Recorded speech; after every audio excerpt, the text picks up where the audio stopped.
podemos entender por reino de Deus e sua justiça. Reino de Deus e sua justiça pode ser considerado também reino de Deus e sua justeza. A ideia de justiça e do que está mais correto nos remete à nossa consciência. Nos remete ao que alguns autores chamam de eu superior, eu sagrado, o self para os junguianos, a centelha sagrada para outros autores espiritualistas, Atman para os hinduístas. Procurarmos então verificar aquela semente, a bolota de anjo que habita o nosso coração. Isso pode parecer muito abstrato, difícil de ser executado sobremaneira com as turbulências do cotidiano, com nossas diversas solicitações, as solicitações que nós sofremos de atenção nessa era da indústria, da atenção. Vivemos num mar, num oceano de ondas mentais. Quer nós percebamos isso ou não, quer as pessoas concordem, deem nomes que quiserem, garantam que não existe, nós vivemos num oceano de energias discrepantes. Se fosse só um oceano, essa analogia é pobre, mas nós vivemos numa teia, como se fosse uma teia de uma aranha.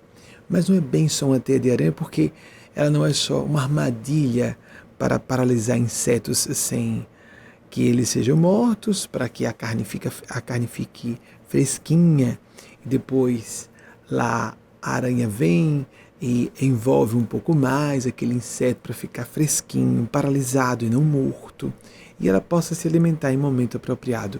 Mas uma teia no sentido de entrelaçamento de vetores de influência, de encarnados, de pessoas despojadas de aparelhos, de matéria densa, de ondas hipnóticas, de comunidades, de famílias, de grupos acadêmicos, profissionais, de amigas e de inimigos.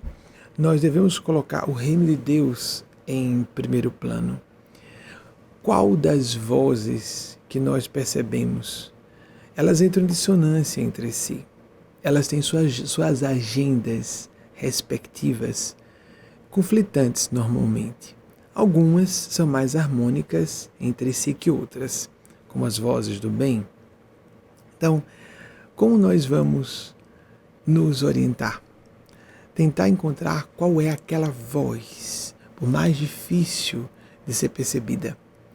Quase sempre, quase inaudível, de tão sutil a voz de nossa consciência, porque ela é facilmente confundida com conveniência pessoal, com conveniência de grupo, com acomodação ao moralismo estabelecido, com uma série de ideias introjetadas sobre verdade eterna.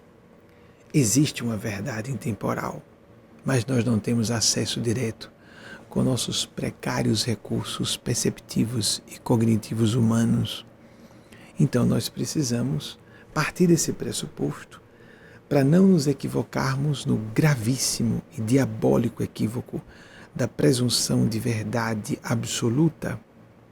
E por isso, não entender que o reino de Deus seja o que nós determinarmos, nós seres humanos. Por mais que estejamos lastreados em tradições antiquíssimas, outra fantasia de que algo por ser antigo, por isso deve ter maior valor. Então, voltando à pergunta de Noeli, e onde e como entender, e por isso creio que você queira também perguntar, Noeli, eu estou com uma pergunta sua na tela para só passar para a próxima questão, depois que encerrarmos em consonância com os nossos orientadores e orientadores espirituais, os tópicos que estão implicados na sua pergunta. Deixo aqui com a ajuda de encarnados, então tem a sua pergunta aqui diante de um monitor de vídeo para mim, porque não devo procurar, esse é um critério de ética na interação com o mundo espiritual, não devemos procurar com os guias espirituais o que podemos ter por acesso, o acesso fácil com os amigos no domínio físico de existência. Então, como entender, e creio que você esteja subentendendo ou nos deixando subentender, que é viver, encontrar e viver esse reino de Deus. Ajustes diários no Elim.